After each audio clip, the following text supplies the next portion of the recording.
Welcome back. ఉత్తర Korea దక్షిణ కొరియాల మధ్య యుద్ధమేఘాలు కమ్ముకుంటున్నాయి. China ఆర్థిక వృద్ధి మీద ఎన్నో అనుమానాలు తలెత్తున్నాయి. అమెరికా అధ్యక్ష ఎన్నికలు దగ్గర పడుతున్నాయి. మరోపక్క యూరప్లో కొత్త ఆర్థిక నిర్ణయాలు తీసుకోబోతున్నారు. అదేంటి, అసలు మన మార్కెట్లు ఎలా పడిపోయాయో చెప్పమంటే సంబంధం లేని విషయాలని చెబుతున్నారు అనుకుంటున్నారా?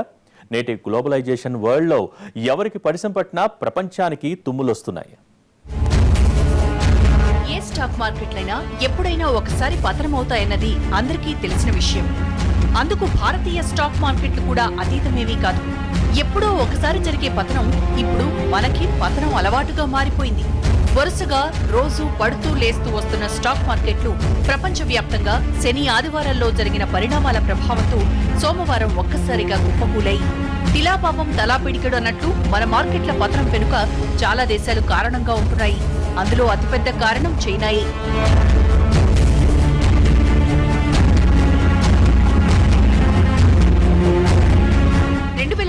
నుంచి 2017 మధ్యకాలంలో చైనాలో 4 కోట్ల మంది కొత్తగా స్టాక్ మార్కెట్లో ట్రేడింగ్ మొదలుపెట్టారు. దీంతో షాంఘై కాంపోజిట్ ఇండెక్స్ ఏకంగా 150% పెరిగింది. అయితే ఈ పెరుగుదల ఇంకా ఎక్కువైతే తట్టుకోలేమని చైనా పీపుల్స్ బ్యాంక్ తీసుకున్న నిర్ణయంతో ఉరి ఒక్కసారిగా బిగుసుకుంది. దీనికి తోడు ఒక్కసారిగా చైనా వృద్ధి రేటు పడిపోయింది. చేసేది లేక చైనా 3 సార్లు యువాన్ విలువ తగ్గించుకుంది. అయినా ఏమాత్రం కోలుకోలేకపోయింది. ఒక్క శుక్రవారం నాడే చైనా స్టాక్ మార్కెట్లు 4.21% నష్టాల పాలయ్యాయి. స్టాక్ మార్కెట్లలో కోల్పోయిన నష్టాన్ని పూడ్చుకునేందుకు తన పెన్షన్ ఫండ్ నుంచి 1 ట్రిలియన్ యువాన్లను మార్కెట్లోకి మళ్లించింది. కానీ గత కొన్ని సంవత్సరాలుగా చైనాలో జరుగుతున్న మార్పుల క్రమంలో అది ఫైనాన్స్ క్యాపిటల్ దిశగా మారటం, అది కూడా షేర్ మార్కెట్ల మీద ఎక్కువగా ఆధారపడే క్రమంలో ఈరోజు షాంఘై మార్కెట్ కానీ అక్కడ ఉన్నటువంటి వేరే మార్కెట్లు కానీ 9% మేర పడిపోవడంతోనే ఈ అంతర్జాతీయంగా తయారైనటువంటి సంక్షోభం ఏర్పడింది. కాబట్టి ఏంటంటే ఈరోజు మనం గుర్తించాల్సింది ఏంటంటే ఇది చైనా తీసుకున్నటువంటి wrong decisions, finance capital encourage చేయాలి, షేర్ మార్కెట్ల మీద ఆధారపడాలని రాంగ్ డెసిషన్లు దాని మీద ఎక్కువ దూరం పోవడంతో ప్రపంచానికి మళ్ళీ అక్కడి నుంచి మొదలుపెట్టి విస్తరిస్తుంది. చైనా ఎన్ని దిద్దుబాటు చర్యలు చేపడుతున్నా ప్రపంచానికి ఆ దేశం మీద నమ్మకం కలగలేదు. తాజాగా శుక్రవారం చైనా ఆర్థిక ప్రగతి, పడిపోయిన పారిశ్రామిక ఉత్పత్తికి సంబంధించిన నివేదికలు వెలువడటంతో పరిస్థితి 2 రోజుల్లో తారుమారైపోయింది. వీటికి తోడు చైనా మరోసారి యువాన్ విలువ తగ్గిస్తుందన్న అనుమానాలతో ప్రపంచ మార్కెట్లలో ఓ భయం నెలకొంది. మొత్తంగా ఇవన్నీ కలిసి సోమవారం ఉదయం ట్రేడింగ్ ప్రారంభం కాగానే చైనా స్టాక్ మార్కెట్ల పతనం అంతర్జాతీయ మార్కెట్ల మీద పడింది. గంటల వ్యవధిలో చాలా దేశాల స్టాక్ మార్కెట్లు కుప్పకూలాయి. ఇందులో భారత్ కూడా ఒకటనే చెప్పుకోవాలి. చైనా చేజేతులా చేసుకున్న తప్పిదానికి ఇలా ప్రపంచం మూల్యం చెల్లించాల్సి వచ్చింది.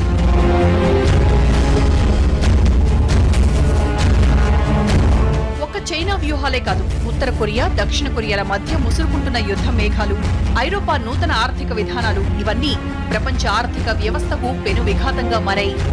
అమెరికా, యూరప్ మార్కెట్లు భారీ నష్టాల్లో ముగియటంతో ఆ ప్రభావం మన మార్కెట్లపై పడింది. అమెరికాలో వచ్చే నెల మొదట్లో డాలర్ మీద వడ్డీ రేట్లు పెంచుతూ అమెరికన్ ఫెడరల్ రిజర్వ్ నిర్ణయం తీసుకోనుందన్న వార్తలు కూడా మార్కెట్ల పతనానికి ఊతమిచ్చాయి. గతంలో ఇలాంటి వార్తలు వచ్చినప్పుడు అమెరికన్ స్టాక్ మార్కెట్లతో సహా చాలా దేశాల్లో మదుపరులు బంగారం మీద ఉన్న పెట్టుబడుల్ని వెనక్కి తీసుకున్నారు. దీంతో బంగారం రేట్లు తగ్గిపోయాయి. గ్రీస్లో ఆర్థిక మాంద్యం రావటం, తర్వాత చైనా యువాన్ విలువ తగ్గించడం, తర్వాత ఈ వచ్చే మాసంలోనే బహుశా అమెరికా ఇంట్రెస్ట్ రేట్ని అమెరికన్ ఫెడరల్ రిజర్వ్ అంటే అమెరికన్ సెంట్రల్ బ్యాంకు ఇంట్రెస్ట్ రేట్స్ని పెంచుతుందని చెప్పి చాలా గట్టిగా వినిపిస్తున్నాయి వార్తలు. ఈ నేపథ్యంలో ఈ ఇన్వెస్టర్స్ వెనక్కి వెళ్ళిపోవడం అనేది సాధారణంగా జరిగే విషయమే. ఇప్పుడు కూడా అదే వార్తలు రావడంతో భారత్ మార్కెట్ల నుంచి కూడా విదేశీ పెట్టుబడులు భారీగా వెనక్కి మళ్లాయి. ఒక సోమవారం నాడే 2,000 కోట్ల రూపాయల ఎఫ్ఐఐలు వెనక్కి మళ్లినట్లు అంచనా.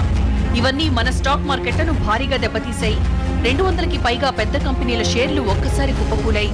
రూపాయి విలువ కూడా 2 ఏళ్ల కనిష్టానికి పడిపోయింది. అయితే ఇంతలా కరెన్సీ విలువ పడిపోయినా భయపడాల్సిందేమీ లేదంటూ ఆర్బీఐ గవర్నర్ భరోసా ఇస్తున్నారు. ఇదంతా కొన్నాళ్లే అంటూ cover చేసుకొస్తున్నారు. While I don't want to opine on the future direction of markets, I will say that relative to other countries, India is in a good position with strengthening growth, a low current account deficit, a narrowing fiscal deficit, moderating inflation, low short-term foreign currency liabilities, and a very sizable exchanged reserves relative to imports or liabilities.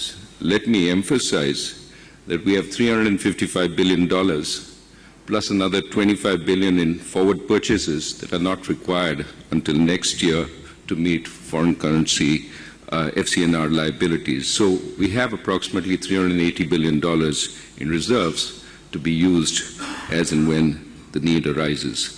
We will have no hesitation in using our reserves when appropriate to reduce volatility in the rupee. తాజా పరిణామాలతో metals, banking, pharma, software, automobile రంగాలు దారుణంగా నష్టపోయాయి. వాటి ప్రభావం సమీప భవిష్యత్తులో మూల రంగాల మీద పడే ప్రమాదం లేకపోలేదు. అయితే తాజా పరిణామాలతో బంగారం ధర మాత్రమే పెరిగింది. ప్రస్తుతానికి అన్ని లోహాల ధరలు పతనమైనా బంగారం మాత్రం $200 పెరిగి 27,575 చేరింది. గడిచిన 2 వారాల్లోనే బంగారం ధర ఏకంగా $2,650 పెరిగింది. బ్రెజిల్, రష్యా, భారత్, చైనా దేశాల స్టాక్ మార్కెట్లలో పెడుతున్న బ్రిక్స్ కంట్రీ ఫండ్ నుంచి భారీగా సొమ్ము వెనక్కి మళ్లింది. కాగా గోల్డ్, సిల్వర్, ప్లాటినం, బ్రాంజ్ వంటి లోహాల మీద ఫ్యూచర్ ట్రేడింగ్స్ పెరుగుతూ వచ్చాయి.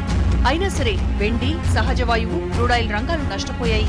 ఈ దెబ్బ దీర్ఘకాలం మన ఆర్థిక వ్యవస్థపై ప్రతికూలంగా ఉండే అవకాశాలు లేకపోలేదు. అమెరికా ఆర్థిక సంస్థలతో ముడిపడిన దేశాల ఆర్థిక మార్కెట్లపై పెట్టుబడి సంస్థలు విశ్వాసం కోల్పోయాయి. దీంతో ఒక్క జపాన్ తప్ప మిగిలిన ఆసియా దేశాల స్టాక్ మార్కెట్లు భారీగా పెట్టుబడులు వెనక్కి తీసుకున్నాయి. అయితే ఇదంతా వరల్డ్ మార్కెట్లలో కరెక్షన్ జరుగుతుండడం వల్ల జరుగుతున్న పరిణామాలంటున్నారు నిపుణులు. ఇన్వెస్టర్లు ఇప్పటికిప్పుడు ఆందోళన చెంది షేర్లు అమ్ముకోవాల్సిన పని లేదంటున్నారు. ఇంకా చెప్పాలంటే షేర్లు కొనడానికి ఇదే సరైన సమయం అంటున్నారు. స్టోరీ బోర్డులో షార్ట్ బ్రేక్ తీసుకుందాం.